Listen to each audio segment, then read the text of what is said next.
ሰላም እንዴት አላችሁ ዛሬ ፒክቶሪያል ድሮይንግ እናያለን ፒክቶሪያል ድሮይንግ ስንሰራ ለዚህን ጥያቄ መሰረት አድርገን ነው የምናየውኛ አሁን ለዛ ለምሳሌ እቺን ጥያቄ እንዴት ነው የምንሰራት የሚለውን እንይ ፒክቶሪያል ድሮይንግ መልቲ ቪውን ወደ 3D ወደ ሆነ ቪው ምናመጣበት ስለሆነ መጀመሪያ 3D ቦክስ ያስፈልገናል ብዙ ጊዜ የምንጠቀመው 3D ቦክስ ደግሞ አይዞሜትሪክ የሆነ 3D ቦክስ ነው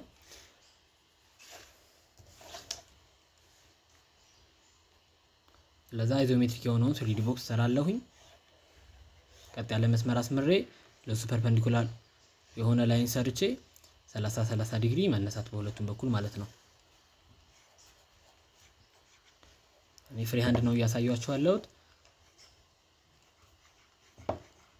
የማየው ይሄ መልቲ ቪው ካያችሁት ካስተዋላችሁት በዚህ በኩል ረዘም ይላል በዚህ በኩል አጠር ይላል ስለዛ በዚህ በኩል አሳጥሬ በዛ በኩል ረዘም አድርጌ ቦክሴን እሰራለሁ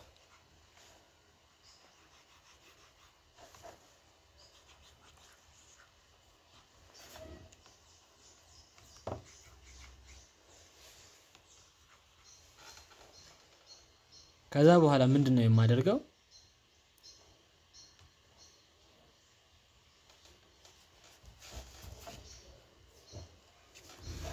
የተሰጠኝ መልቲ ቪው እዚህ ቦክስ ላይ አስቀምጣቸዋለሁ መጀመሪያ ፍሮንቴን ማወቅ ግን ይተበቅብኛል ፍሮንቴን እንዴት ነው ማቀው እዚህ ጋር የተሰጠኝ ይኖራል ሁሉ ጊዜ ፍሮንት ለማወቅ ከመልቲ ቪው ላይ ፍሮንት ለማወቅ ቶፑና ፍሪ የሆነ ኳድራንት አንድ ላይ ነው ሁሉ ጊዜ የሚቀመጡት ስለዚህ ይሄ ፍሪ ከሆነ ኳድራንት ጋር አብሮ የተቀመጠው ማን ነው ቶፑ ነው ማለት ነው ስለዚህ ከቶፑ ስር ደግሞ ሁሉ ጊዜ ቶፕና ፍሮንት ተከታታይ ናቸው ስለዚህ ከቶፑ ስር ያለው ይሄ ራሱ ፍሮንት ነው ማለት ነው ከፍሮንቱ ደግሞ ወደ ፍሪ ወደ ሆነው ኳድራንት ስጠቁም ማንን አገኛለሁ የፍሮንቴ ቤት በኩል እንደሚሆን በቦክሴ ቤት በኛው በኩል እንደሚሆን የሚጠቁም ይሄን አሮ አገኛለሁ ስለዚህ ምን አይነት አሮ እዚህ ጋር መጣ እንደዚህ ያለ አሮ መጣ ወደዚህ ነው የሚጠቁመው እዚህ ጋር አደረገው አልችልም ይሄን አሮ ስለዚህ በዚህ በኩል ነው የሚሆነው ማለት ነው ፍሮንቴ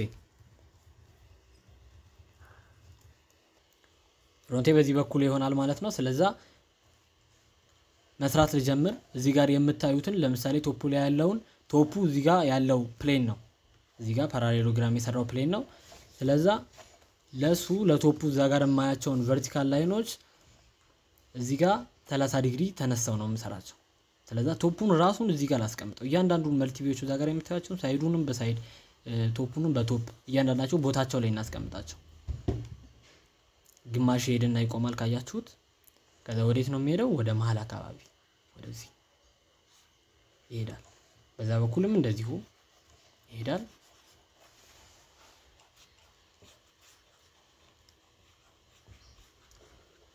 መሃል ለመሃል እዚህ አካባቢ ይቆርጣል ከዛ ከቆረጠ በኋላ ትንሽ ገባ እያለ ይከፍላቸዋል ማለት ነው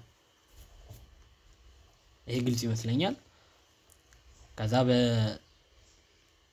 በኩል ደግሞ ያለው ኤል ሼፕ የሚታየን ኤል ሼፕ ቅርጽ አለ ከዛ ያ ኤል ሼፕ ላይ ደግሞ የተቆራረጡ ነገሮች አሉ የኛው ትንሽ ጠጋ ወደዚህ እናድርገው ቶፑን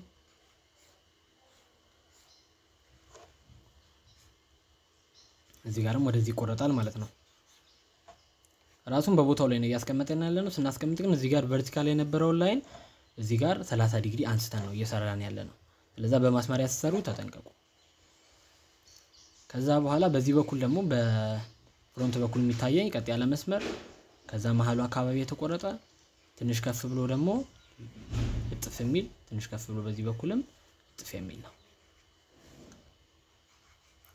ሁሉንም በቦታቸው አስቀምጫለሁ ይሄ ታዲያ እንደዚህ መስራት ላይ ተጠበቅባችሁ ይችላል ይሄ በደንብ ይሄን ኮንሴፕት ላልተረዳችሁ ሰዎች ነው ያሳዩኝ ያለሁት ስለዚህ ከዚህ በኋላ የምናደርገው ነገር እያንዳንዱ መስመር በቦታው መሆኑን እናረጋግጣለን ለምሳሌ ከቶፑን ጀምርና ቶፑ ላይ ይሄ ከዚህ እስከዚህ ያለ ላይን አለ እሱ በቦታው ነው ወይ የሚለውን ከሳይድ እና ከፍሮንት ጋር እየመጣን ያነጻጸር ለማየት እንሞክር ለምሳሌ ከዚች እስከዚች ድረስ ያለችው እዚህ ቦታዋ ናት ወይስ ወደ ታች ትወርዳለች ወይስ ወደ ላይ ትወጣለች የሚለውን ነው ከዚህ እስከዚህ ያለችው ማለት ነው በዚህ ጋር መጥቼ ሰዓት ቀጥ ያለ መስመሩን አጣኛኛለች ቦታዋ ናት ማለት ነው ግን በዚህ ጋር መጥቼ ሳይ ባዶ ቦታ ነው አስተውላችሁ ካያችሁት በዚህ ጋር ባዶ ቦታ ነው ስለዚህ እዚህ ጋር አይደለችም ነው እዚህ ጋር እንደዚህ አይነት መስመር የለም ስለዚህ ወዴት ነው ያለው ስል ወደ ታች ሄዶ ታች አካባቢ ወይም ለዚህ ቀጥታ እንደዚህ ባሰምር ታች አካባቢ ገባ ብሎ ይሄን ያህል ከዚህ እስከዚህ ይሄን ያህል ርቀት ሄዶ ነው የሚገኘው ማለት ነው። ከዚህ እስከዚህ ይሄን ያህል ርቀት ሄዶ ይገኛል። እንደዚህ ነው የሚሰራው ማለት ነው። እሺ ከዛ ከሱ ቀጥሎ ያለውን እቺኛዋ ፖይንት ናት ይሄ መስመር ማለት ነው። በዚህ ጋር ሳይሆን መስመር ሆኖ ስለሚታይ እሱ በቦታው ይሆናል። ከሱ ቀጥሎ ያለው ይሄኛው መስመር እዚህ ጋር የሚታየው መስመር በቦታው ይሆናል። እንዴት አረጋግጥኩኝ? ከዚህ እስከዚህ ያለው በቦታው አለ፣ ከዚህ እስከዚህ ያለው በቦታው አለ፣ እዚህ ጋርም ደግሞ ፖይንት ሆኖ በቦታው አለ። ከጀርባ ያለውም እንዲሁ። ከዛ ቀጥሎ ግን እዚህ ጋር ያለው ይሄኛው መስመር በቦታው አለ ወይ ይሄ በቦታው አለ ወይ ብለን ለማረጋገጥ በዚህ በኩል ስንመጣ ፍሮንት ላይ ባዶ ቦታ ነው የሚያሳየን። ስለዚህ ይሄና ይሄ ይገጥማሉ፣ ይሄና ይሄም ይገጥማሉ። ስለዚህ እዚህ ቦታ ሶስት ማዕዘን የሚመስል የተገለበጠ ራይት አንግል ትራያንግል ነው የሚኖረው ባዶ ቦታው ማለት። ባዶ ቦታው እንደዚህ አይነት ቅርጽ ይሰራል። ከዛ ወደ ታች ኤል ሼፕዋ በቦታዋ ትኖራለች። በምን አረጋገጥኩኝ? ይሄ በቦታው አለ፣ እቺን ፖይንት በቦታው አለች። እዚህ ጋርም ላይኑ ከዚህ እስከዚህ ያለው ላይን በቦታው አለ። እነዚህም በቦታቸው አሉ። እነሱንም በዚህ በኩል መተን ማረጋገጥ ይችላል። ይሄኛው እዚህ ጋር ያለው ኤል ሼፕ የሚመስለው ቅርጽ ነው። እዚህ ጋር ስንመጣ ቀጥ ያለ መስመር ሆኖ ይታየናል። በቶፑም በኩል ከዚህ እስከዚህ ያለው ማለት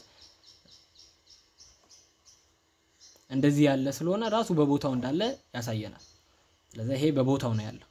ከሱ ቀጥሎ ያለችው ግን እዚህ ጋር ያለችው ከዚህ እስከዚህ ያለችው በቦታዋ መኖሯን አይናገርም። ቶፑ ካያችሁት ወደዚህ እንደምትሄድ ነው የሚናገረን። ስለዚህ ወደዚህ ትሄድና ባዶ ቦታ የምትሰራው ባዶ ቦታ አላት ራይት አንግል ትራያንግል የሚመስል። ስለዚህ እዚህ መሃል ላይ ቅድም ያሰመርነው ቦታ መስመር በቦታው ኖሮ ከዚህ ወደዚህ ግን ይሄና ይገጣጠማሉ ማለት ነው። ወደዛም ደግሞ ተመሳሳይ ሂደት ነው የሚኖረው። ካየነው እዚህ ጋር ባዶ ቦታው እንደዚህ አይነት ቅርጽ የሚሰራ ስለሆነ እቺ ላይን ወደዛ ፕሮጀክት ብናደርግ እና ይሄ ወደዚህ ቢሆን ከዚህ እስከዚህ ግን ላይታይ ይችላል። ትክክለኛ ሜጀርመንት ተጠቅመን ስንሰራ እንደዚህ ላይታየን ይችላል። ከዛ ከዚህ ወደዚህ የሚተርፈው ቦታ ደግሞ ቅድም ከዚህ እስከዚህ ያለችው በዛ በዳር የሚታየው ከዚህ እስከዚህ ያለው ቦታ ነው። ለዛ ሁለቱ እንደዚህ ይገጥማሉ። ይሄ እንደዚህ ይሁን።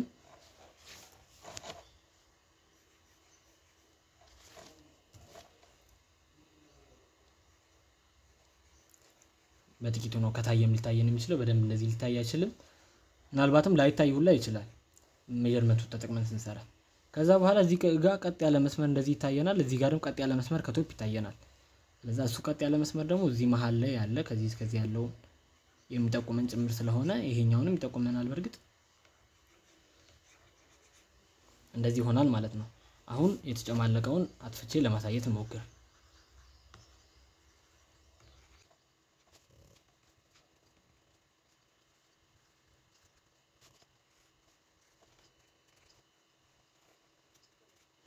አሁን ትክክለኛ ያሉበትን ቦታ ስላረጋገጥን እና ትክክለኛው ስዕል ስለመጣ ስዕላችንን ማድመቅ እንችላለን።